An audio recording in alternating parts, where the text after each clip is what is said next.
I'm Mark Oppold. Welcome to the Best of Commodity Classic. For the next hour, we'll be walking through this Commodity Classic 2023, talking to some of the exhibitors that were here. And of course, you can't leave Commodity Classic without talking to the corn growers, soybean growers, wheat producers, sorghum producers, and of course the Association of Equipment Manufacturers. We'll have all that coming up during the next hour. But the highlight for many was the appearance of Ag Secretary Tom Vilsack. And we had a chance to visit with him one-on-one following his presentation. Some good news regarding fertilizer. Well, obviously, when Russia, unprovoked invasion of Ukraine, roiled the fertilizer market, we had to do something. We announced a $250 million program. The president directed us to double it, given the size of the concern. And so today what we were able to announce was $29 million, the first set of grants that we're awarding 8 different independent businesses that will begin the process of expanding our American-made and American-owned, if you will, fertilizer opportunities. And so it's good news. We're going to see more of these announcements over the course of the next several months. We're in the process of looking at probably another 13 or so applications, and then we'll have a second round of resources. We got a tremendous response to this. These are resources for large-scale production facilities. We ended up getting 350 applications, $3 billion in requests. Virtually every state, 47 states and 2 territories interested in this. So we're going to continue to see quite a bit. And over the course of the next couple of years, I think we'll see less dependence on Russia and Belarus, which is good, and more dependence on American-made fertilizer with American jobs and lower costs for farmers. Yeah, that's great news. And I think they're really to underline the fact that these early grants are going to some facilities that can produce and provide more fertilizer, if not this year, certainly next year. For sure. I mean, we're going to see immediate opportunities for some of these facilities. They're going to be able to double their capacity in some cases, or in some cases a rather significant increase. Others are in the process of building new facilities. This will accelerate that so that they're in a position to provide help next year as well. So we're excited about this, and we're looking forward to more announcements. You were speaking in front of corn producers, soybean producers, wheat growers, sorghum, and the equipment manufacturers. How do you put all those together in a positive message here in just a half hour or so? Well, one thing we did is we pointed out that we issued a seed report earlier this week when I was out in California, a report that basically understands and appreciates that farmers need a better voice when patents are provided. They need a better understanding of what seed companies are doing, more input, if you will, so that at the end of the day they get the kinds of seeds they need at the cost they can afford. So we talked a little bit about that, but we also talked about the need to expand market opportunities, to expand ways in which farmers can make money with the same farmland. Historically, we've made money by selling crops and selling livestock and government payments. I think we need to expand beyond that. So climate smart agriculture, the partnerships, we'll see some signings of a couple of the agreements today, large-scale agreements where farmers are going to be focusing on cover crops and basically utilizing a variety of climate smart practices, and then getting a premium from the marketplace for doing that. Then qualifying for ecosystem service markets where other industries will pay farmers for the environmental benefit that they're accruing. That's a new revenue source. The conversion of agricultural waste into new products like sustainable aviation fuel, that's a new opportunity that doesn't exist before. So instead of only having 2 or 3 ways for money to come into a farming operation, what we want to create is 5, 6, 7 ways for that same farming operation to generate profit. So if commodity prices are down 1 year, maybe your ecosystem service market prices are up. Absolutely. Not often that Secretary, you're in the same spot for 24 or 48 hours, but spoke to the pork producers right across the street. The message for our animal industry? A couple messages. One, first and foremost, we are very focused on African swine fever. We know the threat that presents to the industry, and we're doing everything we possibly can to contain it in the Dominican Republic and Haiti, and to also increase significantly our biosecurity initiatives here in the U.S. So that was message number 1. Message number 2 is that we wanted to continue to expand processing capacity. We just announced yesterday a $25 million grant to a facility in Nebraska that's going to expand capacity for more pork production. Mm-hmm. So now 31 projects have been announced in the course of our processing and competition effort to expand processing in meat, poultry, and processed eggs. What did you get from, a final question here, from your perspective, the attitude of these farmers and ranchers from all they've gone through? Well, it's the same attitude that you'll see regardless of the circumstances, significant amount of resilience.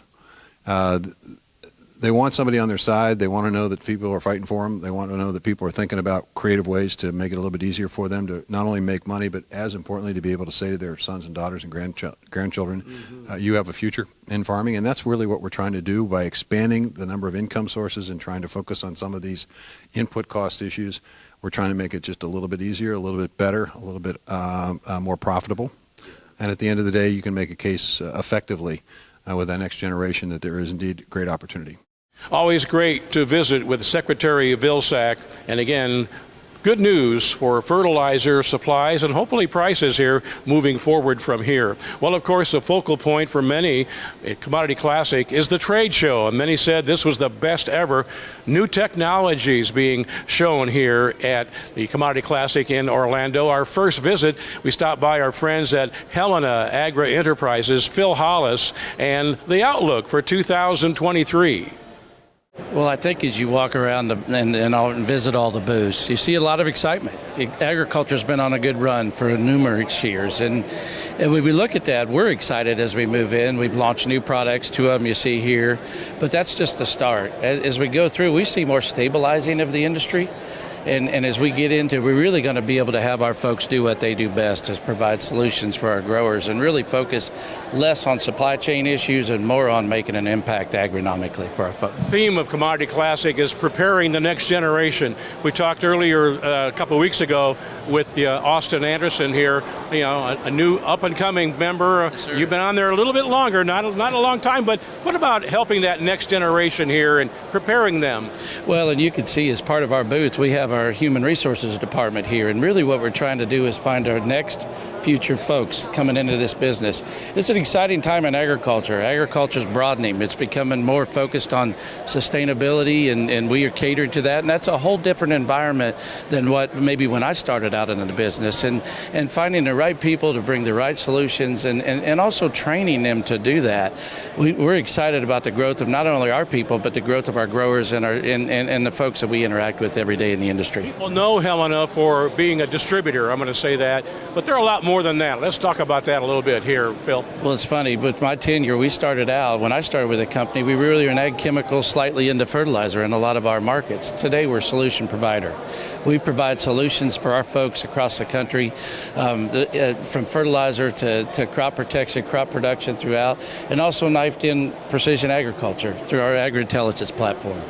Something new is the biologicals here, and Helena is big into that as well. Let's start there and kind of give a surface look right now. Yes, sir, and that's an exciting space. You don't have to walk around the Commodity Classic. There's bio startup companies everywhere.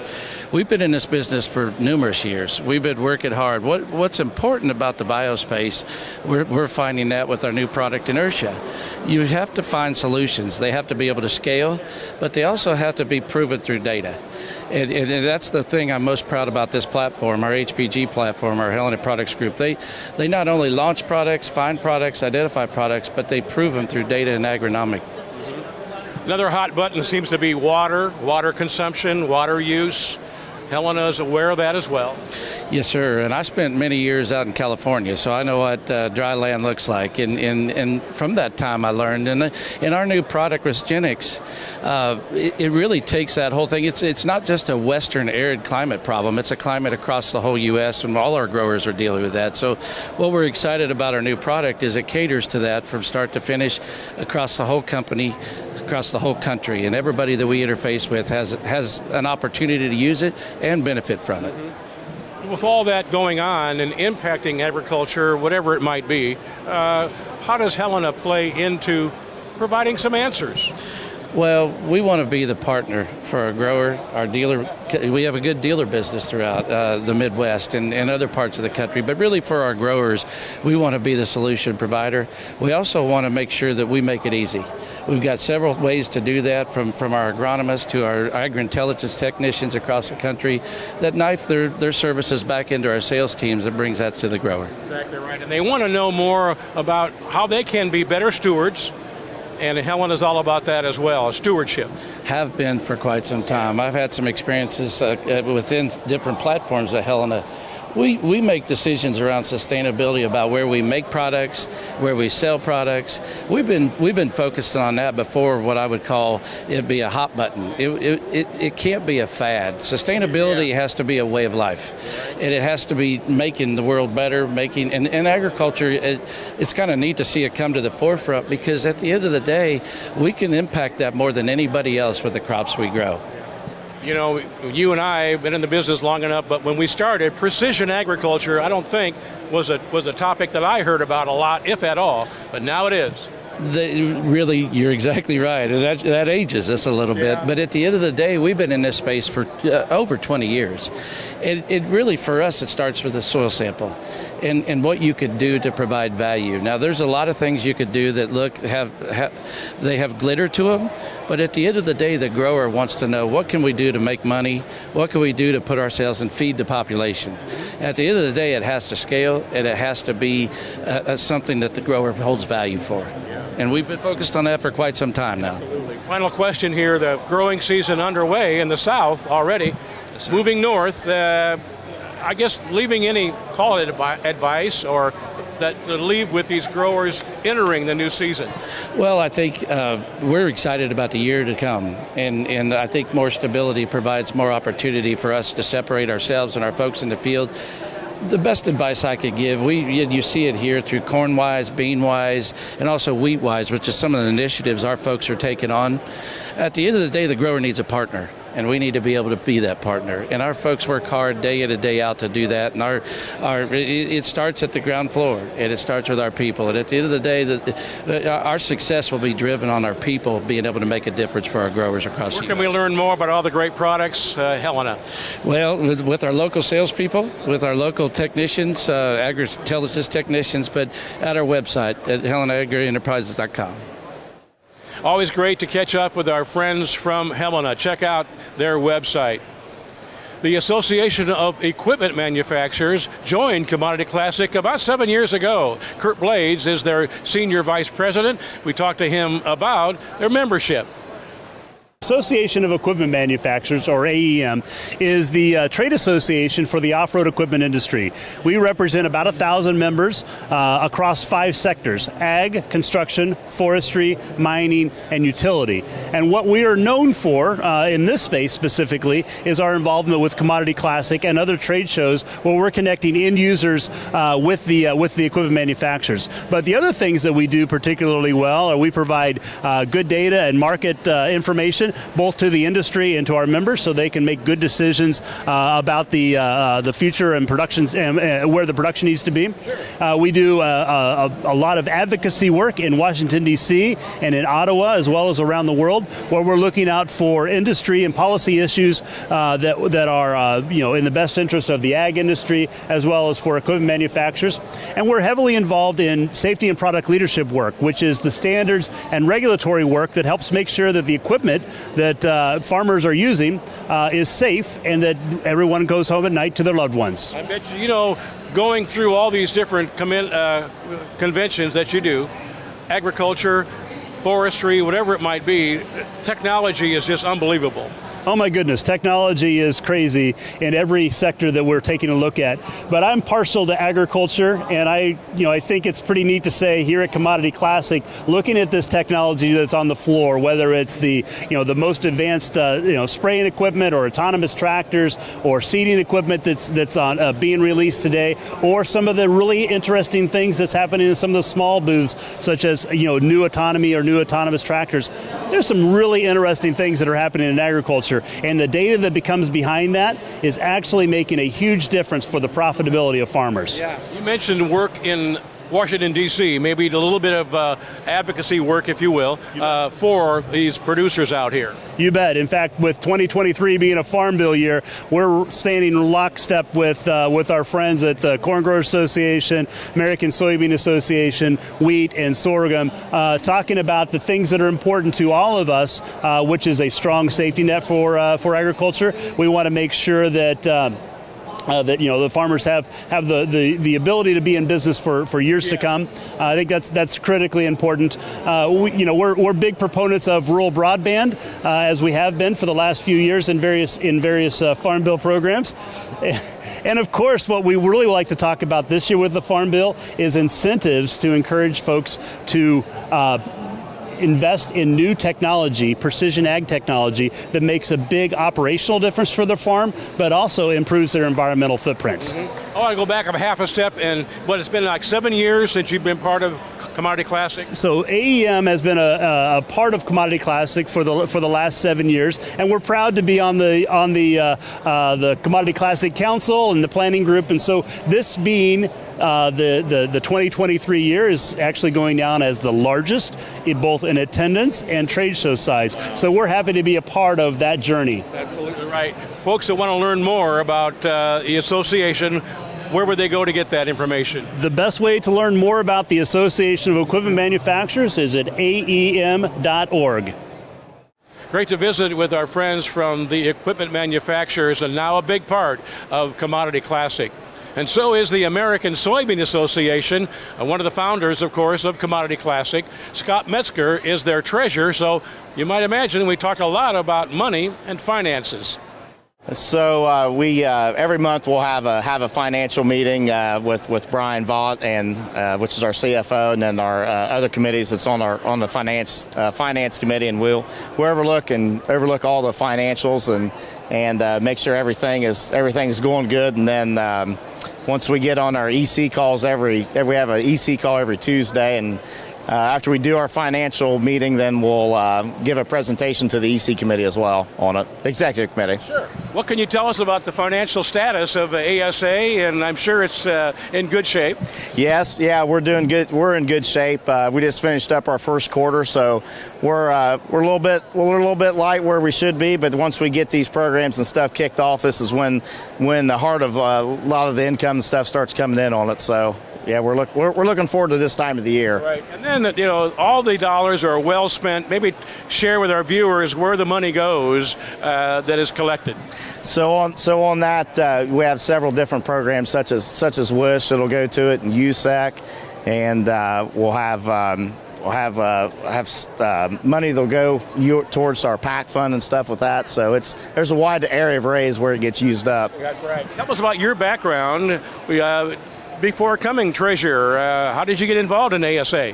So in 2011, I was actually part of the Corteva, then DuPont Young Leader program. And after I'd got done with there, I got involved at our state on the Ohio Soybean Association, and went up through. Was president in 2019. And in 2018, then I was elected to ASA to represent Ohio. So.